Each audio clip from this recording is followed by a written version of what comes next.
Bentornati in un altro video ricchissimo di informazioni. Quest'oggi ci dedichiamo a tutte quelle persone che sono distrutte, che non riescono, che hanno difficoltà a parlare con un madrelingua inglese o con uno straniero in generale. Quindi quest'oggi vi daremo il trucco, vi daremo il segreto per capire e per parlare meglio con una persona straniera in lingua inglese. Quindi per questo motivo sono in compagnia di Niamh, che è la mia bellissima ragazza madrelingua inglese, e quindi stiamo facendo appunto questi video per educare il genere umano all'apprendimento della lingua inglese.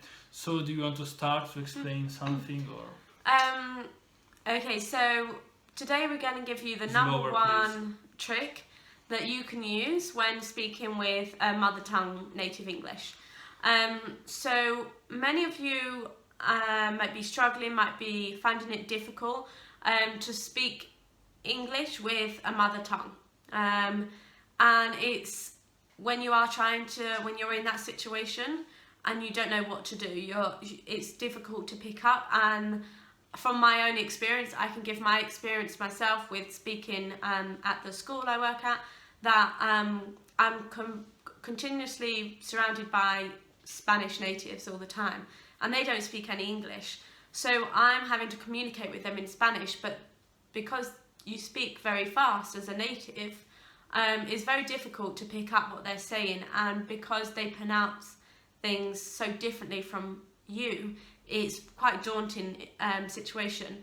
So today we're going to combine what I've learned and you've learned with speaking to a mother tongue native, in this case native English, and give you the best tip to approach that situation. Ok, quindi praticamente vi riportiamo quella che è stata, quella che è ancora tuttora la nostra esperienza. Quindi, come voi sapete, noi viviamo qui in Spagna, quindi per esempio lei ha, tra virgolette, difficoltà a parlare con i madrelingua, aveva più difficoltà, adesso questa difficoltà sta scomparendo con la pratica, con il tempo, con l'azione quotidiana. Quindi parlare con un madrelingua in spagnolo, io per esempio ho la doppia esperienza perché ho frequentato l'università qui in Spagna, lavoro qui in Spagna, la mia ragazza appunto è madrelingua inglese, quindi io so perfettamente quali sono le difficoltà, quali sono le problematiche, quali sono le cose che ho affrontato con il tempo, e quindi quest'oggi vi daremo la soluzione, vi daremo il trucco che potete applicare da adesso per imparare l'inglese, quindi vi diremo cosa dovete fare.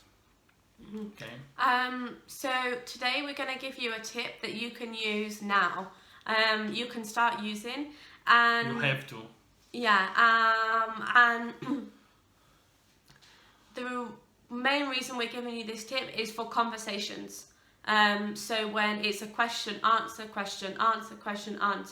situation.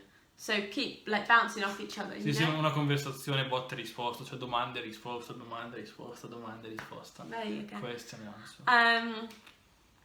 So that you can actually respond to it. So our number one tip for you today is that when you are hearing the sentences from the native English, the phrase, for example, really listen and pick up on the vocabulary that you know. Okay, so despite the fact that they might be speaking quite fast, use the vocabulary that you know already, that you do know, and draw out from the conversation, from what they're saying, what they might be meaning. So what you think, if you can piece together a few of the words, that you can kind of understand what they might be saying. So our number one tip is, first of all, is pick up on the vocabulary in the sentence that you are familiar with, that you understand and you know, and then you can piece those together. Do you want to translate? No, do want to translate. Go on. Praticamente, se state conversando con qualcuno, la prima cosa che dovete fare is to pick up.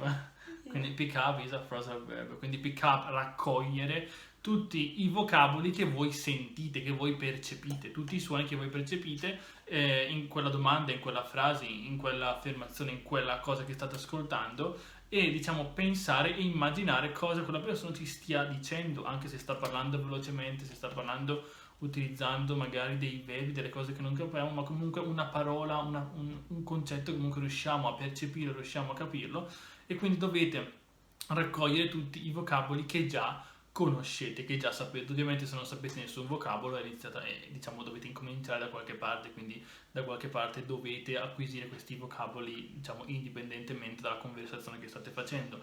Ma comunque in generale, se un pochino masticate l'inglese, se un pochino sapete qualche parola in inglese, dovete raccogliere queste informazioni nella conversazione e diciamo pensare, immaginare cosa questa persona ci stia dicendo in base all'ambiente nel quale ci troviamo, in base anche a chi è questa persona, ok? Quindi in base anche al rapporto che abbiamo con questa persona, ok? So when you have picked up the vocabulary that you know, and you're trying to piece it together, your next step, so part 2 of our trick, is that you need to look for visual cues. Visual cues are what in Italian? Spunti. Spunti. Spunti, this is the translate. Yeah, like visual things that you can use. Okay, wait. Quindi una volta che avete raccolto tutti questi vocaboli, li mettete insieme in un pensiero, una vostra immagine che avete costruito, quindi nel mettere insieme tutti questi vocaboli, questo vostro pensiero, dovete appunto basarvi su degli spunti, dei visual cues, quindi degli spunti che vedete attorno a voi nell'ambiente circostante, e quindi da lì potete definire, potete capire cosa vi stia dicendo, cosa vi stia raccontando, cosa vi stia domandando l'altra persona. Okay? So look for those visual cues and add that to what you have already understood. So say the sentence is like 15 words long and How many? 15. 15. Just say, hypothetically. 15. And you manage to pick out 6 or 7 words from it. You can kind of understand, you've got a gist. But if you add that to the visual cues, it will help you to understand what really they're asking you, and it will allow you to respond. And a lot of the time, the response is like a yes or no situation. So it's not that the pressure is on you to respond with a long sentence. The response is normally yes, no, Yes. like short. So the important part of speaking with a native and understanding is in the listening. So the listening is where the important lies. And pick up the main words. Yeah. Le parole principali che voi capite comunque che siete già familiar with. Familiar with. Do you want to translate all that? Translate. No, I've already explained. Okay, so that's our main trick that you have when you're listening. You have to pick up the main vocabulary that you're aware of. Once you've got that, combine it with the visual cues that you have ongoing so that you can actually piece together. This is how I use to get by when I'm at the Spanish school. And I use with you, actually. Yeah. You don't understand everything. No, I'm working with young children that I use with you this method. Oh, you use with me. I used to. Yeah. I used to use. Used to use with me. And the children at work, they use that with me. It's a method. And the other thing that I would say is that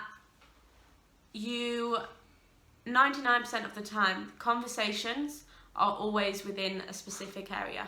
So generally, people are always talking about family, their jobs, their occupation, things they do in their free time, relating to money.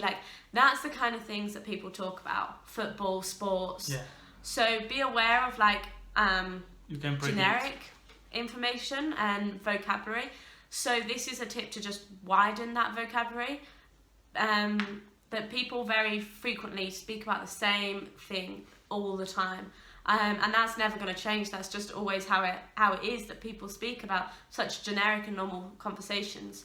So widen your vocabulary in terms of the generic side of things. Do you want to translate? Sì, praticamente tutte le persone parlano sempre delle stesse cose, cioè we are speaking about the same thing every day, we never speak about football or politics. No, yeah. Cioè, tipo noi non è che parliamo di football, di politica, quindi quella parte lì, quei vocaboli a me non servono, non li so neanche, ok? Quindi se voi per esempio siete dei professionisti o dei freelancer, dei liberi professionisti, o comunque avete una professione o qualcosa, avete a che fare con dei clienti, con delle robe, magari siete degli studenti che volete andare a studiare all'estero, avete a che fare con, non so, viaggiate, fate qualsiasi cosa, ok? Diciamo in questo campo, quindi dovete rapportarvi con le persone in lingua inglese in qualche modo, cioè la domanda e la risposta, la conversazione si basa principalmente sulle stesse identiche cose, ok? Se siete un dottore, il vostro cliente vi dirà sempre le stesse cose, vi farà sempre le stesse domande più o meno specifiche, quindi voi comunque potete prevedere quello che l'altra persona vi sta dicendo, ok? Quindi dovete studiare, dovete massimizzare il vostro tempo nel studiare i vocaboli nella vostra area of expertise, ok? Quindi nell'area dove voi siete esperti, come noi spieghiamo nel corso, nel senso che voi dovete costruire una solida base che è uguale per tutti. Poi queste informazioni, i vostri vocaboli, il vostro livello di conversazione, tutte queste cose qui bellissime, dovete metterle, dovete implementarle nella vostra area of expertise, ok? Quindi questo è quello che dovete fare.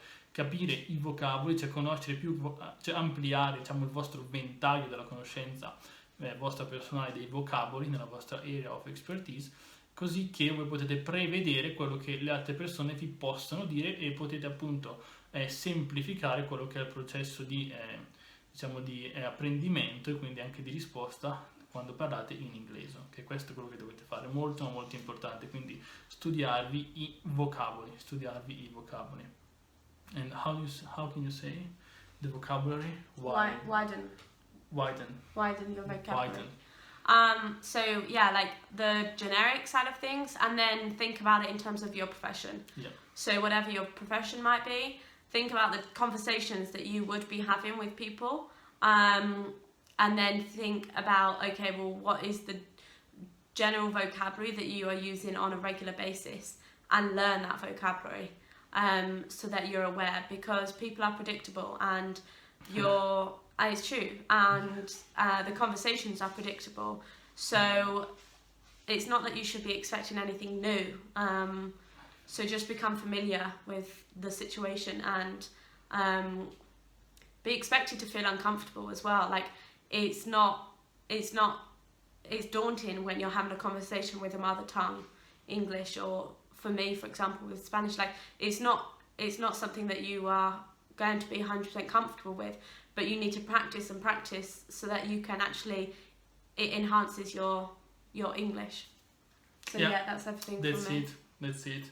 Quindi potrei farvi davvero tantissimi esempi, cioè con le persone, diciamo con un gruppo di persone specifiche, voi parlate sempre delle stesse cose e diciamo dovete capire anche con chi vi state rivolgendo per avere anche magari una conversazione un po' più formale, un po' più informale o formale, però questo è un altro discorso. Ma comunque questo è, quindi ampliate la vostra conoscenza dei vocaboli. Se non l'avete ancora fatto dovete sapere come fare, vi spieghiamo esattamente come fare nei nostri percorsi più avanzati, ma comunque in qualche modo ce la farete, ce la dovete fare. Se volete appunto velocizzare un attimino i tempi, noi siamo qui a vostra disposizione, quindi offrendo i migliori prodotti e servizi che potete trovare nel mercato italiano, quindi ricchissimi di informazioni esclusive che nessun'altra persona è in grado di darvi. Quindi per questo video è tutto. You have to say bye. That's everything from me. Say bye. Yeah, bye bye. See you soon.